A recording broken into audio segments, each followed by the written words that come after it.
Howdy folks, Matt here again, coming to you from the border of County Limerick and County Tipperary.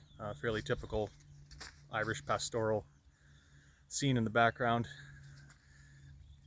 Been chatting with a lot of people from the dairy sector in this part of the world, this part of Ireland, and there's some very concerning things happening within the Irish dairy sector, or happening to the Irish dairy sector, I guess it might be the better way to phrase it.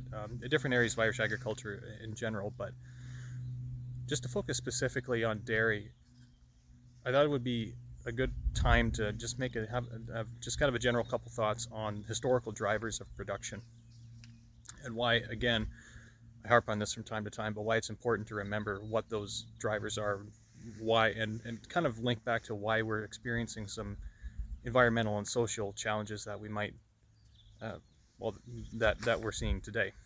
Not that long ago, maybe a decade, give or take, the Irish government, they had a goal to increase agricultural productivity, agricultural production by, I think it was 50%. It was either like 2010 to 2020 or something like that. My dates are going to be off, the details are wrong, but for all intents and purposes, it was something like that. This drive for extra 50% production. So what happened? Around 2015, the Irish dairy sector, which was on quota was removed. And what that did is that allowed herds to expand. And they did expand. So while the value of the milk itself might have dropped a little bit, they actually made up for it with significant volume. So there's a huge number, oh, these are my notes, just ignore this. I can't keep all this stuff in my head. There's a huge number of dairy cattle added to the national herd. And in a lot of ways, what happened, as described to me, is maybe the number of cattle and the production rates got a little ahead of the capacity for things like slurry or manure storage and that kind of thing. So this has resulted in some environmental challenges. Water quality is one of them. It comes up time and time again. But now what's happened, after the dairy herd in Ireland and dairy farmers decided to expand, after different farmers, whether that be tillage crop farmers or beef cattle producers, decided to go into the dairy business because it was more profitable, government policy has done a 180. And rather than encouraging all that production, now they're actively putting in measures that are taking those cattle numbers and bringing them way back down. Globally, due to scientific innovation and the post-World War II era, where food security was a huge issue, where we needed to get cheaper food to more people, there wasn't enough food to go around, and so we really invested in production. And that's not a bad thing. But now that we have extra challenges to deal with, environmental challenges specifically, we're running into policies which historically, up until very recent times, have actively encouraged industries to either consolidate, to get more and more efficient, to get bigger and bigger and bigger. And that's running slam face into all of a sudden this change of mindset where we don't want that. We want to preserve everything and like ecologically.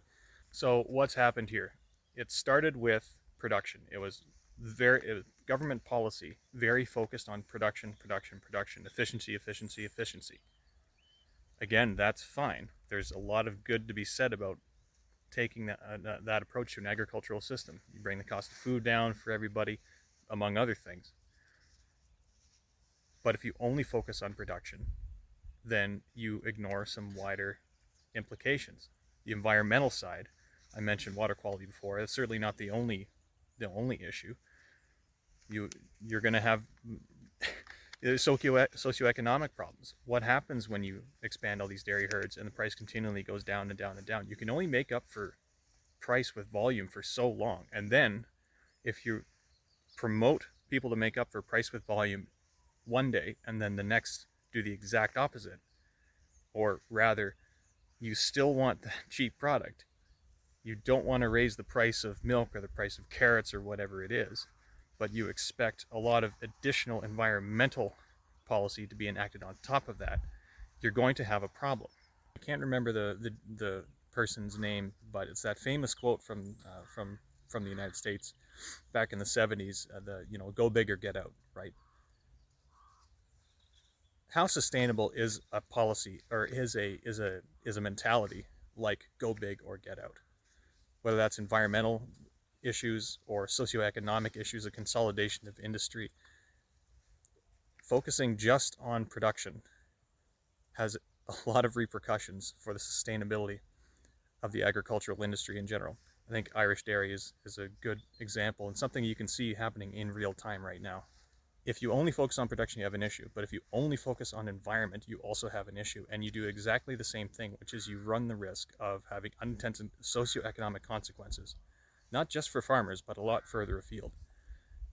Taking a vast swath of countryside that's otherwise very suitable for agricultural production and rewilding it, for example, maybe once in a while that's okay. But to do that at scale, how does that affect food security? How does that affect food prices?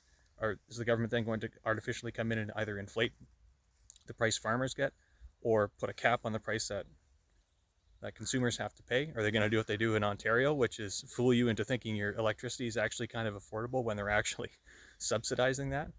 Again, how sustainable would that be? There's a lot of things to think about with these policies, and production and environment need to find a bit of a balance. With Irish dairy right now, I'm not sure what the answer is, but my impression certainly is that they have not found that balance yet, and it's something to watch.